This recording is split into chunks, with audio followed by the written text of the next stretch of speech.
Thank you for staying with us. It's Eid-El-Kabir celebration, a time for festivities, sacrifice, and messages. Prominent Nigerians, including President Bola Tinubu, his predecessor, President Muhammadu Buhari, former Vice President Atiku Abubakar, and the presidential candidates of the Labour Party, Peter Obi, have felicitated with Muslims in Nigeria as they join the world to celebrate the festival.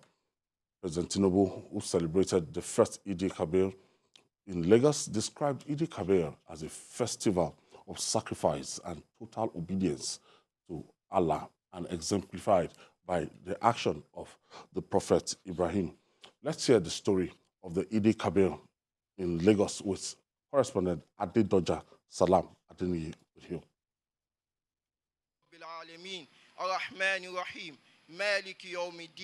إياك نعبد وإياك نستعين إياك نعبد وإياك نستعين.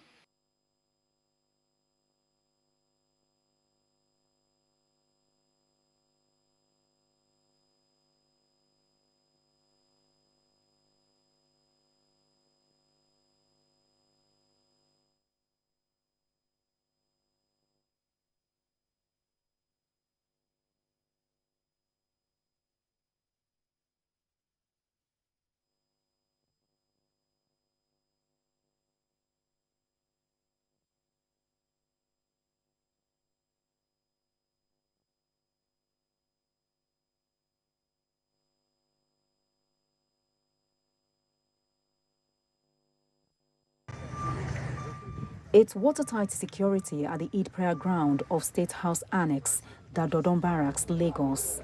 Eid-El-Kabir is a time for reflection, gratitude, and strengthening of one's faith. It is a reminder of the importance of sacrifice, obedience, and compassion in Islam.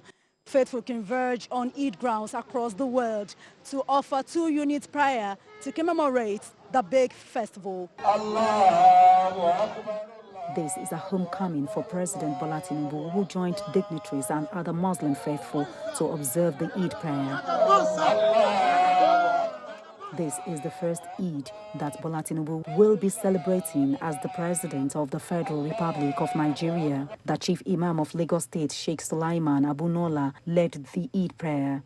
Allahu Akbar. Allahu Akbar. Bana lakal hamd. What is the significance of it? Why is it so important? Allah subhanahu wa ta'ala is telling us, turn in your prayer to your Lord and sacrifice. Part of it is that attaining closeness to Allah subhanahu wa ta'ala. The state's Deputy Governor, Obafemi Hamzat, and the President's Chief of Staff, Femi Gbajabiamila, used the occasion to appreciate Nigerians for their support to President Tinubu and urged them to imbibe the spirit of patriotism. Last year, we were here praying that we want Nigerians to choose him as the president. And we said then, not because we know him, but because we believe he has what it takes. Praying and loving our country is part of our faith. This is a difficult time for Nigeria, but we will turn that corner. We will turn that corner. All the president needs from you today and tomorrow is your prayers. In his Eid-El-Kabir message, President Tinubu said Nigerians should have faith in the country and themselves. No religious identity, no tribal identity. Live with one another in joy and prosperity. It will come. Nigeria will see peace, stability, and God will grant peace to those of us who are in the war front. Have faith. Allah is there. The slaughtering of ram at the Eid ground by the Chief Imam is in commemoration of Prophet Ibrahim's alayhi salam readiness to sacrifice his son to show obedience to Allah. Adedoja Salam Adeniyi, TVC News, Lagos. It's Eid-El-Kabir celebration, and that's the first Eid-El-Kabir Bola Tinubu, the President of the Federal Republic of Nigeria, will actually be celebrating in Lagos, his base. Nika? Yeah, I think it's a great thing that we are welcoming him back to Lagos as the president, and is celebrating his first Eid-El-Kabir here in Lagos. What this should bring down the mind of all our leaders is that this season, there are two seasons in life that I love, Eid-El-Kabir and Christmas. Because at those periods, every one of us talk about the need for sacrifice, the need to make our country better. But after all those festivities, we all go back. It's just like on a Sunday or on a Friday, you go to mosque, you preach to you are sober. Immediately you leave the premises, you enter the road, you forget what has been taught. So for us, at this time, people should always have that at the back of their mind. What sacrifice can I make to make Nigeria better? And the sacrifice should not only be emphasized for the citizens alone. The political leaders themselves must show us that they are also sacrificing something. Because I must tell you, yes, last year we complained rams expensive. Next year, there will still be complaint. But the truth of the matter is that year in, year out, things are getting tougher for Nigerians. We agree it is all over the world. But I want to believe seriously that it is more in Nigeria than any other place. Because how do we calculate our life? We calculate our life by dollar. When dollar is 500 to a naira, you calculate it, you know what it means in Nigeria. When it comes to 200 and all that, so we must try as much as possible, and our leaders must be able to convince us. Because at this point now, honestly, the stretching has become so tough. People ordinarily who you think are making it, when they open up to you, I mean, we come here every time we talk here. You know that when people see you on the road, the expectations they have of you is heavy, is high. And when you tell them that, no, they say, no, you can't be feeling it as much as, but you wears the shoe, knows where he's pinching. So we welcome the president on his first Eid-El-Kabir in Lagos, and we believe very seriously that from what he has been saying and the steps he's taking, confidence is coming back to the country. But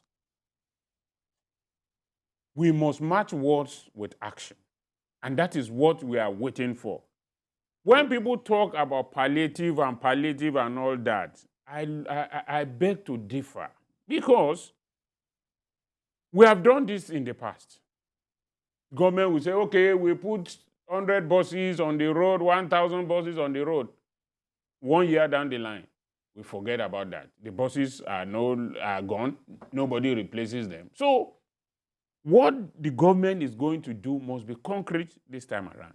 The idea of saying that you want to give some 5,000 naira to some very poor and marginalized people, it doesn't work. People don't need such dole-out. What people need is how to make life easy for them. For instance, the price of gas seems to be coming down. So why is the price of gas coming down? Why is it that other prices are going up? People who are selling RAM, you know the complaint they gave, how much they are transporting RAM. But before now, we are being told that no, petrol is being used by other people and all that. So we need Wale, they're always telling us from this side, they're always telling us to tighten our belts. Any government I don't want to even spare this government that it's a new administration, but the normal cliche is that we should tighten our belts, be patriotic at the time like this, Christmas time, Eid-El-Kabir time. We always give this message. And on the part of the government, we don't see such sacrifices. The cost of governance, the running cost of governance, the bogus way they parade themselves in public, what they do every day, and you want me to tighten my belt? Well, first of all, I think the statements by the president and then the other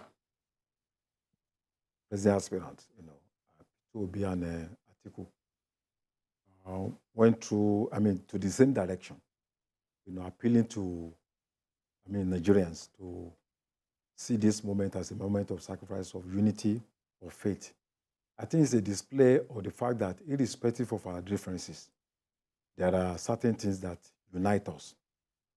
And I think this moment should also remind us, whether you are a Christian or Muslim, that there are a lot of things that binds historically, that binds the two great religions. This festival is being celebrated by about close to 2 billion people all over the world, some 25% of the world population. And Nigeria is part of this historical event. But when you read the context, historical context, you discover that Ibrahim, who is a prophet, that we are marking his sacrifice of his son, Ismail, is also a very significant part in the Holy Bible. Also, you discover that the Holy Quran mentioned his name more than 100 times. The same thing, I think, is the most mentioned after Prophet Moses. So both true Christians and true Muslims, they will realize that there is just no need for us to be fighting each other. If you go to Israel, there are at least about 11 Islamic holy sites. Yeah. The same thing, if you go to Saudi Arabia, there are Christian sites that have been preserved. The same thing in Iraq over the years. So I think this festival, given the positions of the president and even the other aspirants that are fighting him, shows that there's something that unites us as human beings. And I hope we can translate this to our daily activities. That if you are a Christian or you are a Muslim, you cannot fight God's battle. You are too small. Let God fight his own battle. So the message about humility, forgiveness, and service to others is something I hope that our leaders can imbibe. When they are telling us that we should make sacrifices, it's a rhetoric that we have been hearing since 1960. And the fact is that if we don't live today, how are we going to see that tomorrow that we promise that it's going to be good? And we also want our leaders to imbibe this Islamic injunction of humility, forgiveness, and service to others by their own actions. Our senators who are telling us that we should tighten our belt, members of the House of Representatives, our governors, they should also make sacrifices in terms of reducing the subsidies that Nigerians pay for them, their salaries, their allowances, so that at the end of the day we can see that they are serious leaders, not just be calling on us all the time, make sacrifices, do this for us. At the same time, we are not seeing the same spirit in our leadership. So I hope that, as much as Nigerians are ready to make sacrifices, they have always been making sacrifices. We want to see examples in terms of how our leaders also live their own lives. Well,